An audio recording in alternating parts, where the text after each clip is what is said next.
আসসালামু আলাইকুম বন্ধুরা, তোমরা কেমন আছো? আশা করি ভালো আছো। আজ বানাবো মুগ ডাল দিয়ে ডাঁটা চচ্চড়ি। আজকের এই মুগ ডালের সঙ্গে আজকে আমি এই ফুলকপি পাতা চচ্চড়ি করব।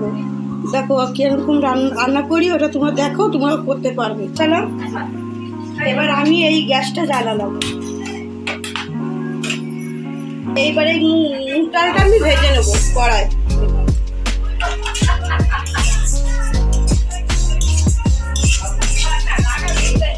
বন্ধুরা এবার এই লাল লাল করে একটু ভাজা করে নিচ্ছি। এবার এসে লাগিয়ে নেবো, বেশি খেতে হয়ে যায়।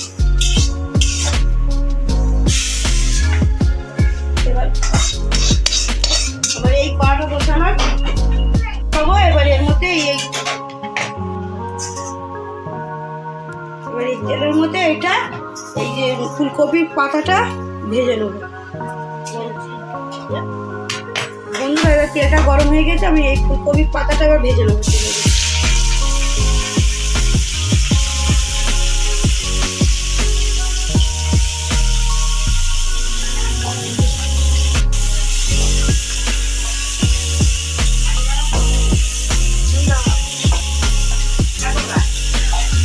এবার একটু এই ডালটা না ধুলে চলবে, আমি ধুয়ে নিই, নোংরা পছন্দ হয় না।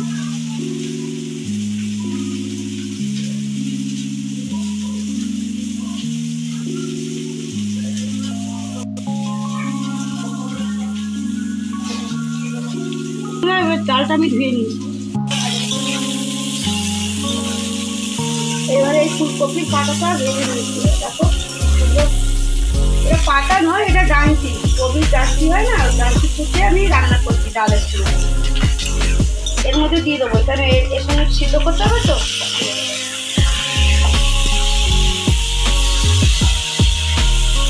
এটা দিয়ে দেবো আর জল লাগবে। দেখো বন্ধুরা এই সেদ্ধ হয়ে যাবে জলে, এটা আর জল দেবো। এর মধ্যে একটু লঙ্কা একটু সেদ্ধ হবে, সেদ্ধ হওয়ার পরে তারপরে আমি নুন দেবো। এবার একটু নেড়ে নিলাম, যেন সেদ্ধ হবে তো ডালটা, ওই জন্য ডালটা কবি এইটা ডাঁটাটা সেদ্ধ হবে, ওই জন্য আমি নেড়ে নিলাম।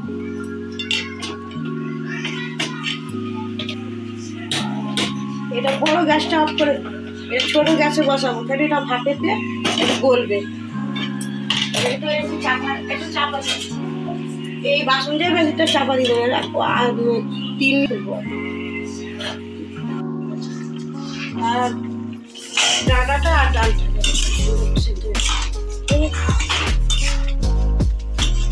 এইটাকে আমি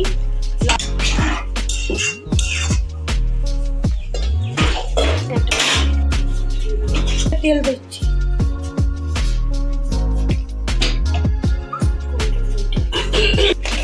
দেখো রসুন, নুন, শুকনো লঙ্কা, পাঁচফোড়ন, চিনি। এই তেলের মধ্যে এই শুকনো লঙ্কা আর এই পাঁচফোড়ন দিলাম।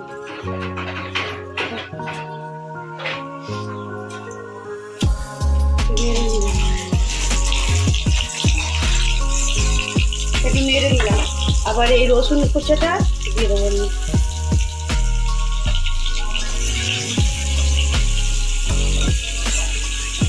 আর চিনি এতেই দিব।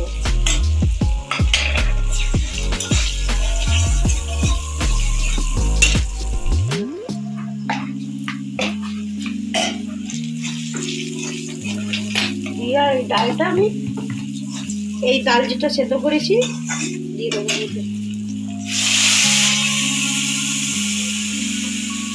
যখন ডাল সেদ্ধ করছিলাম তখন আমি নুন দিইনি, এখন ওই নুনটা দিই।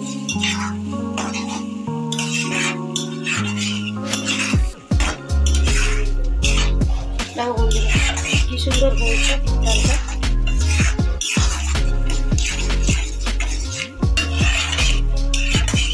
এটা পুরো একটু চচ্চড়ি করবো, একটু ঝোলটা মরবে, মানে শুকনো হবে ঝোলটা। আমি ঢাকা দিয়ে দেবো, এবার গ্যাসটা নিভিয়ে দেবো। এবার এইখানটাই বন্ধুরা আপনারা এরকম ডাল রান্না করে দেখিয়েছি যেরকম, ওরকম ডাল রান্না করে খাবেন, আপনাদের ভালো লাগবে।